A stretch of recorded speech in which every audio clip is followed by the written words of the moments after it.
Welcome back to the Game Room, where we are going through my pick of the bunch, my favourite games in my physical game collection. So we are only talking about physical games in these videos, not digital games and not games that I have played, as in all the games that I played, just the ones that I have in my physical collection. So today we're jumping into the Xbox 360. Before I do, this video idea came from Chris at The Real Bit Wars. His information will be linked below, so check him out. And let's jump into the Xbox 360.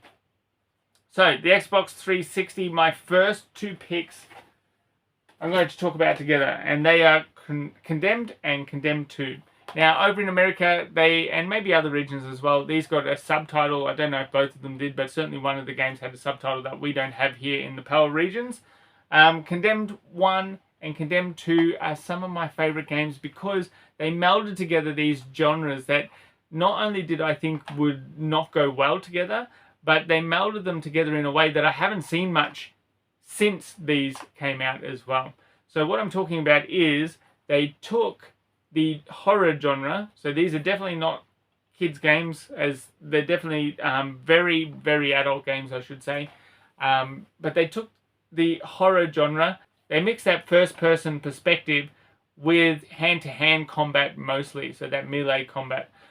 It wasn't something that I would have thought would go well. And I actually picked this up on a whim. When I first got the Xbox 360, I went to the just a local market not long after, and I found this game sitting out. I think it was around $6 or so. And I picked it up, and I thought I'll give it a go. And it turned out it blew me away. In these games, you are an FBI agent, and it turns out that the murder that you're investigating, you end up getting framed for a different murder, and you become the target of an investigation. You don't see the people kind of chasing you. You just hear that they're after you through radio contact with somebody who's helping you out at the FBI, and you try and make your way through and try and solve the puzzle. It's really not about so much as solving the story, because that happens in kind of the cutscenes. It's really about that combat. There are some light investigative type jobs that you need to do, like looking with a black light and some other different types of ones that are really kind of forgetful. But the thing that they do is take control away from your weapons. And so you're doing these tasks, and it really does ramp up that tension, because you're defenseless at that time when you're investigating.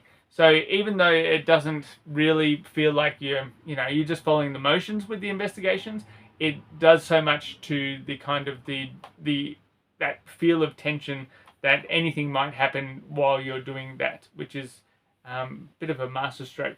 You are picking things up out of the environments, you're ripping things off the walls, you're using things that you wouldn't think, non-conventional items as weapons, and you were going up against enemies that feel really tough. They feel like they can take a beating, first of all, but they feel like they could do you in at any time. So it really is one of those type of experiences where it does keep you on the edge of your seat. The second game came out, Condemned 2, and it was a lot more... It's got that sequelitis where they go for everything has to be bigger, and the action is ramped up. The horror is kind of brought down a little bit, even though it has one of the most memorable types of jump scares that I can remember. But it is one that goes for more of the action rather than more of the horror or the scares. The storyline does get bonkers. I feel like they had a storyline in mind here. It kind of came to a conclusion at the end. I find storylines, I've said this before, but I find storylines in video games quite hard to follow, just because I don't know if it's that I don't pay attention enough or what it is, but I can sit there and watch a movie, follow, difficult movies just fine. But difficult video game storylines, when it starts to get a little bit in depth, I'd really struggle. So I had to read up a bit on this to find all the kind of story in it, but it was worth doing. This one takes that story and kind of blows it out in different ways that it goes more supernatural. This certainly is supernatural. This goes even more supernatural to a point of it being a little bit silly, but I thought that they pulled it off well enough that you could still have a great time with it. And they really did some kind of story tweaks to give you a couple of different abilities in your combat that wouldn't be available otherwise. So I won't say more than that with because I fear of ruining the storyline for you, but that is where it went. They were going to do a movie, a condemned movie, that was all signed up and ready to go, but ended up falling through kind of into the development. They never started shooting, but they seemed to have things in line to follow the storyline on, and it just never eventuated, which is a bit sad. Well, who knows? It might have been a flop. But these games are fantastic, and I really wish we would get another one. But I say that with my favourites, but I'm also a bit scared that if we do get another one, it might taint my memories of those old ones. Okay, next game off the list. Fallout New Vegas. Fallout New Vegas, I had played Fallout 3 on the Xbox 360. I watched, sometimes, you get really focused on these YouTube videos or gameplay videos and you think, yeah, that is for me. I picked up Fallout 3 and I thought that game would be for me. I played it and I hated it. I didn't like how kind of bland it looked, for one, with the color scheme. But then being somebody who just usually plays those first-person shooters, you go from beginning to end. There's not much thinking involved in where you have to go and the type of player that you have to make. Bringing in light RPG elements really made it difficult for me. I just went straight from where I was, and because you had a whole map to explore, instead of staying in that first region until I could upgrade my character a bit, I just sent my character way out in the wastelands, and I got murdered over and over again, and couldn't do much. I just, I'd immediately find an enemy. That enemy was way too strong. I didn't know that was how that game worked at the time, and I would get demolished. So I picked up New Vegas because I'd heard how good it was, and I thought I've got to give this another go, and maybe this one's different than 3.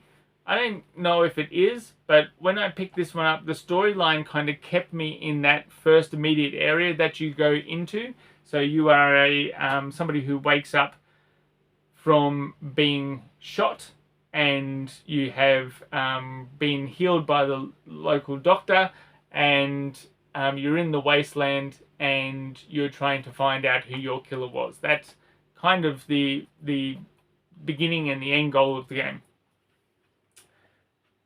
The agency that you have over your story is really cool.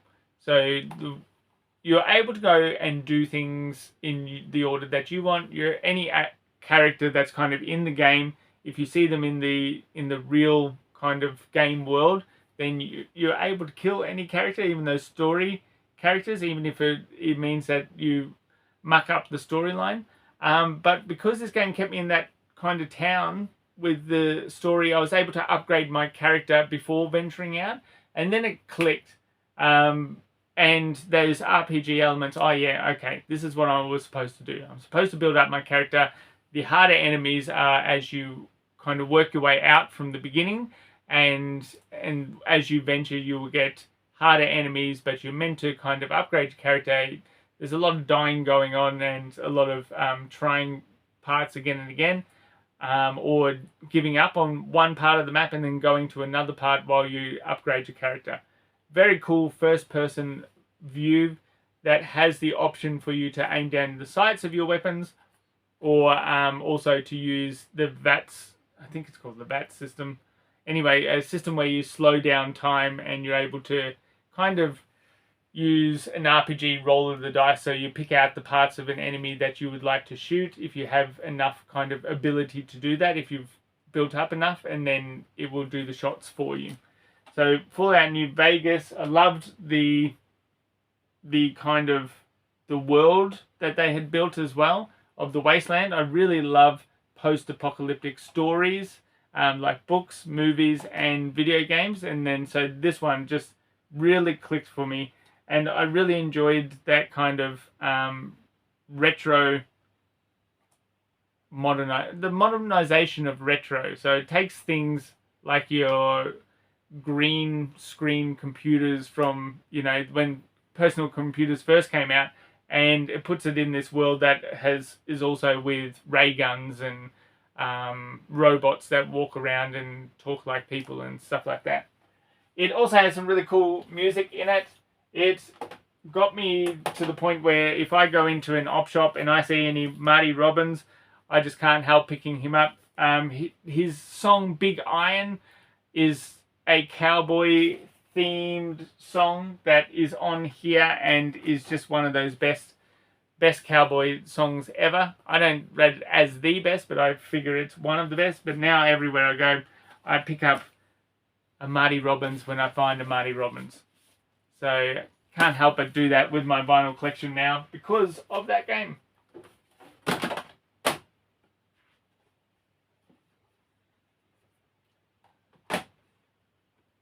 Alright, we've got 3 left. Dark Souls. Dark Souls is one that I only played last year. So in 2024, I played Dark Souls for the first time. I've had it for a long time, and I've had this promo copy for a long time, but I hadn't played it. So I cracked it out and thought I'll give that a go one afternoon, and that was it. This was the game that I have spent the most amount of time on, a single player game that I've spent the most amount of time playing, I think, ever. It is different than it would first have you believe from what everybody says about it. Yes, it is a difficult game, as in you're going to die a lot, but that's kind of a way of learning how to play the game. And this game really gives you the opportunity to grind in a way to gain experience points, essentially, and then to upgrade your character and then fight anything that kind of comes your way.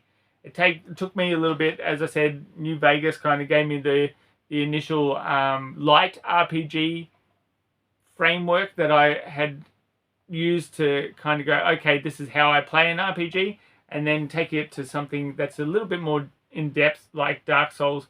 I was able to work my way through it pretty well.